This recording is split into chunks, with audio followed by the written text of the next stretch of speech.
DETV News is powered by DART, Delaware's transit service. Moving forward. Live proudly, boldly, and with peace of mind by advocating for your health with an early cancer screening. The LGBTQIA+ community is at higher risk of cancer, but screenings can detect cancer early when it's most treatable, giving you the power to live exactly as you are. Talk to your healthcare provider today. If you don't have insurance, talk to a nurse navigator to see if you qualify for free screenings. In prison after amassing Molotov cocktails and threatening to blow up a group home. Plus, details on a loitering crackdown for a popular beach town, and a bit of Long Island spirit came to Rehoboth this week, what the reality TV star was doing in the first state. Those stories and much more straight ahead tonight on DETV News.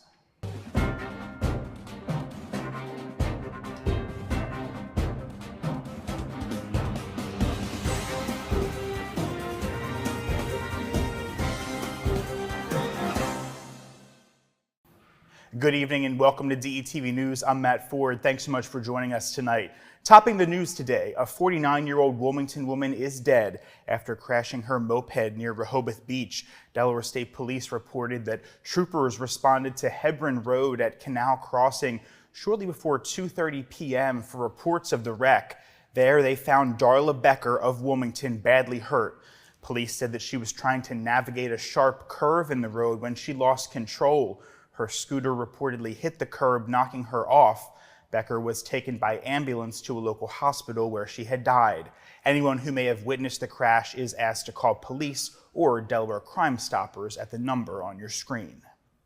And a Millsboro man is headed to federal prison for 87 months on weapons charges. The Office of the U.S. Attorney for Delaware said 25-year-old Job Gillette was living in a group home and had somehow amassed 17 Molotov cocktails, an AK-47, and a ballistic vest in a shed outside of the group home.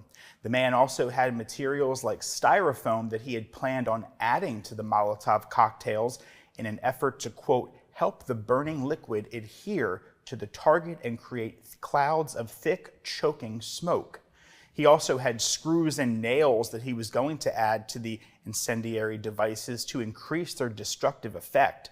According to the U.S. Attorney's Office, Gillette made threats to, quote, blow up or burn down the group home and reportedly spoke of a new world order, a conspiracy theory that powerful and behind-the-scenes entities are working to create a global totalitarian government. Staying in Sussex County, a public meeting was held in Georgetown this week to discuss ongoing Environmental Protection Agency testing and treatment for chemically contaminated land in the town. The testing is part of an Environmental Protection Agency Superfund project, which is a federal response to treating contaminated land. The meeting discussed the equipment being used to test the water, the history of the contamination, and the potential treatment plans. The northern region of Georgetown, shown here on the map on your screen, was determined in 2020 to require long-term cleanup. It contains both residential homes and commercial buildings.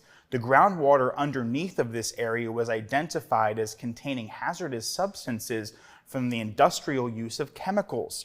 The EPA presumes that chemicals had originated from two laundromats that were once located in this area, where they were potentially mishandling materials. The EPA says Georgetown drinking and bathing water is completely safe, as a plant in the region is treating the water. But the community will work to make sure that the town stays healthy. More information about this is available at georgetowndel.com/water. And sticking in Sussex County, Dewey Beach Town Commissioners are expected to vote tomorrow, Friday, on whether to extend a curfew in the community known for its nightlife. Currently, folks under 18 years old are prohibited from walking outside without an adult or other specific circumstances from 11 p.m. to 5 a.m. on work nights, with the curfew expanded to midnight on Fridays and Saturdays. Now, exceptions are made for minors returning from a job, of course. The proposed curfew change is part of Friday's scheduled 3 p.m. town council meeting. The debate will come in an announcement by Dewey Beach Police that they are looking to stop loitering, especially in the shopping center on the ocean side of Coastal Highway and Dagsworthy Street. A violation of Dewey's curfew comes with a fine of up to $100, and a parent can also be fined the same amount following notice that their child has previously violated the curfew. Now, Bethany Beach moved its youth curfew from 1 a.m. to 11 p.m. 2 years ago. Fenwick Island holds a 1 a.m. to 5 a.m. curfew as well, but Rehoboth and Lewis do not have limits on when those under 17 years of age can gather in public places. Moving upstate now, Newcastle County Police arrested 5 teens early Wednesday morning for the thefts in the North Wilmington area. Officers were called to the 2000 block of Oak Lane Road around 2 in the morning Wednesday for a theft that was in progress. The 5 teenagers, ranging in ages from 13 to 17, were found nearby, stopped, and questioned. Police said they found the group in possession of items allegedly stolen from cars, along with multiple keys and key fobs. The 5 are being held on $20,000 bail. Police are investigating if the group is responsible for other recent thefts and are asking anyone with surveillance video that's relevant to the case to please contact them.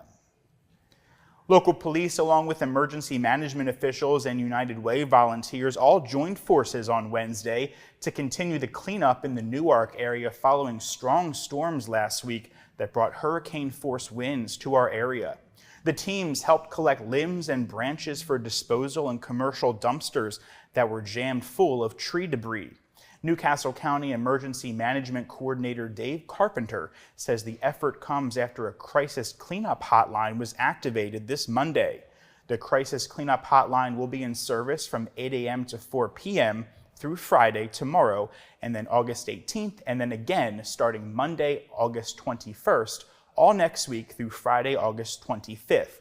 That hotline number seen on your screen is 302-219-6825. And Governor John Carney signed 3 pieces of legislation into law this week that strengthen mental health support services, especially for students both in and out of school. The signing took place at William Penn High School in front of dozens of mental health advocates, lawmakers, education officials, and members of the Newcastle County Police Behavioral Health Unit. The legislation includes House Bill 3, providing mental health days for students, House Bill 4, that's called Nolan's Law, and it's named after Nolan Whitman. He's a charter school of Wilmington senior who died by suicide in early 2022. And then the third is House Bill 160, which provides a dedicated funding source for behavioral health crisis services like the 988 Suicide and Crisis Lifeline through a 60-cent phone line surcharge. In other news, a nonprofit accelerator program has been introduced with the goal of putting smaller organizations on the fast track to growth, enabling them to serve more Delawareans. The Delaware Alliance for Nonprofit Advancement, also known as DANA, will take applications for its accelerator program now through October 1st. Then, that will determine which ones could benefit from some additional technical assistance, coaching, and consulting. DANA is looking for nonprofits that have been operating for at least 3 years, and according to the Delaware Alliance for Nonprofit Advancement, budgets are of course tight for nonprofits at a time when requests for their services have been on the rise. You can learn more about this at the website seen on your screen.